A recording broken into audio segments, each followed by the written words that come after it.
48 hours with the iPhone 12 Pro Max. When Apple announced the 2020 iPhone lineup in October, I pretty much already decided I was going to go for the big boy this year. I wanted the top end model mainly because of the camera differences, and no surprises at the event, that's exactly what I went for. But do I regret it? For the latest Apple news, rumors, and leaks, every weekday at 12 UTC, join us in the iCave. Thanks Siri, and if you like all that stuff, then subscribe to the channel, ring the notification bell to join our notification squad, and if you've picked up or are going to pick up one of this year's new iPhones, then hit the like button on this video to let me know. So on Friday, when the phone actually arrived with me, I was in the middle of the premiere of Friday's main video on the channel, the Apple Daily, so I didn't open it up straight away. I had my lunch, then came back, we set up all the cameras and stuff, and we did the unboxing, which I live streamed and then deleted from the channel because it was kind of dull. Because, let's be honest, everyone knows what's in the box by this point. Everyone's seen what Apple is including and not including, so there is no power adapter, there is no set of headphones. And one of the things that I'm actually trying to do with this phone is not actually plug it in at all. I'm using MagSafe. I'm going full on MagSafe, not plugging the thing in. I haven't plugged anything into this phone yet. So that's the intent. I'm not going to plan to. I use AirPods already too. Basically, all of the bigger channels had already done their unboxings on Tuesday because Apple sent out pre-release versions of these and the iPhone 12 mini that came out at the same time. So there was no real point in me trying to compete with that. I have to say, I absolutely adore the design. The first thing that I got as soon as I opened the box up was that kind of nostalgic feel, because it does really reminisce of the iPhone 4 and the iPhone 5 series from different angles. So if you're looking straight on from the front or the back, it looks a lot like the 4. And if you are looking from the side, it has got that just beautiful flush profile that is very reminiscent of the 5. I've got both of those here. This is the old iPhone 4. This was basically my first iPhone. This isn't the one that I had originally, but this is the same phone. Retina display, pretty good to be fair still. When you look at it from the side, you have got the glass sandwich either side of it, whereas when we move over to the iPhone 5, it's literally very, very similar. You've got the chamfered edges, which aren't even present on this. It's even more flat to the edges. There's no kind of edge bevel to it. Really, really like the design. Gotta say, that's the first thing. The first thing I did was also put it into a case. It's in an ESR case, which I bought from Amazon, even though they've sponsored one of our videos in the past. Not really sponsored, but they sent us some iPad Air cases to review. I went out and bought one of these because A, I thought it was great, the iPad Air one that I had, and I wanted to be able to put it straight into a case because I don't want it to get damaged at this point. I have kids, it's got a screen protector on it, all that sort of stuff. Just for context, here is the list of iPhones that I've had in the past. So the iPhone 4, 2010, iPhone 5 in 2012, the iPhone 6 Plus, I went straight to the 6 Plus in 2014 when they came out. 7 Plus, again, loved it when they first brought in the portrait photos. iPhone XS, so I didn't go for the 10 when that was first released because I was partway through. I'm on a 2-year upgrade cycle right now. XS, I didn't go for the Max, and now the 12 Pro Max. I'm basically not a stranger to the different display sizes. Didn't feel like I needed it last year or the year before with the iPhone XS rather than the Max, because it is the same phone, it's just a different size screen. Whereas this year, Apple has upped their game on the cameras for this version, which is why I really wanted to go for it. So this isn't going to be an in-depth review. This is 48 hours that I've had the phone, but I just wanted to give you my first thoughts on it. So the difference between the display on this and the XR is like night and day, and I didn't expect it to be that much of a difference.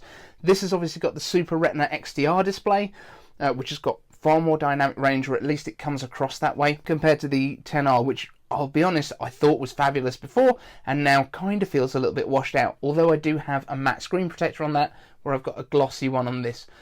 That's a little bit of a difference, but I kind of know what the XS looked like before that, so I don't think that's as much of an issue as it could be. So certainly if you're coming to this from one of Apple's LCD phones, you are going to notice a massive difference. It literally feels like you could kind of get inside the screen. The screen is massive, by the way, and this actually feels a lot more to me like using an iPad mini that fits in my pocket than it does using my previous phone. It's actually the width of the screen that makes the most difference to me. So in terms of typing at the moment, I'm struggling a little bit because I'm not used to the keys being so far apart. But that's something I'll get used to very, very quickly. And actually, within the first day, I was getting a lot better at typing on it than I was before. For gaming, I personally prefer using my iPad. I use the iPad Air 4 right now, and this has got a matte screen protector on it. And I think that might be why I prefer it, because I think playing a little bit of COD Mobile just to see how it performed, like, it performs beautifully. There's no issues with that at all. But I think my fingers were just sticking because it's got a glass screen protector on my iPhone rather than the matte screen protector that I've got on here. I think I like the way that my fingers glide across the matte screen protector a little bit more. That might be the only difference, but I was definitely getting killed a lot more on the phone.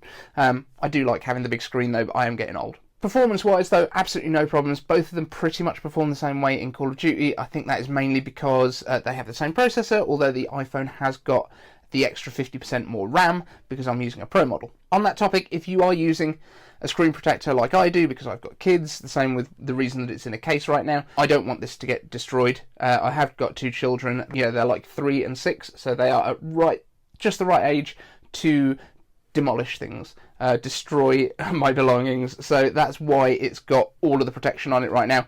I love the kind of naked feel of the iPhones, but even with Ceramic Shield, I'm not confident. But if you are going to use a screen protector, do it immediately that you unbox your iPhone. Like, the way that it went on, it just basically fell onto the phone and there were no bubbles and there was no bits of dust under it, and it was the most beautiful experience ever. I hate trying to put a screen protector on. Like, they will hide some scratches, but if you can put it onto a pristine iPhone, that is such a beautiful, very satisfying experience. In terms of the cameras, which is the other big upgrade on this phone, I haven't really taken it anywhere because we've been 48 hours, we've been basically in lockdown here in the UK, so I haven't really taken it out of the house. I have taken a night mode image through my back door window out of the garden, which was completely pitch black. I couldn't see any of this stuff. I've thrown it on the screen now, but like, this was a 10-second exposure handheld, so that stability that's built into that main camera is just phenomenal. The fact that you can hold it with your hands and not get like blur all over the place. The amount of light it can gather is insane. Really impressed, but we will be doing more camera tests. As I say, I've not been anywhere, but you may or may not have noticed, this is not my normal camera. My normal camera is sitting down here somewhere. So the camera that I normally film the show on is this one, and today I'm actually filming it on the 12 Pro Max. So let me know how you think it looks in the comments. I'm also going to do this whole edit on the 12 Pro Max using LumaFusion, because a while ago I made a video saying that I think the 12 Pro Max is going to be the ultimate phone for video creators and YouTubers, and I want to test out my word, so let me know. The only thing I'm doing is actually externally recording my audio, so I've got my normal lav mic on here, which is going into my old iPhone, purely because I don't want to plug anything into this phone, because I think these mics that are built into it are probably going to be pretty good. If you've enjoyed this video, if you've enjoyed my little surprise at the end, let me know in the comments whether you worked out that I was using this iPhone instead of my lumpy old Lumix camera that does 4K as well. I'm shooting all this in 1080 just because it's much easier for me to edit. And let me know what you think, guys. If you want to join my notification squad, ring the bell, let me know in the comments that you've done that, and I will give you a shout out at the end of our next Apple Daily news video. Thanks so much for watching, and I hope you've enjoyed it.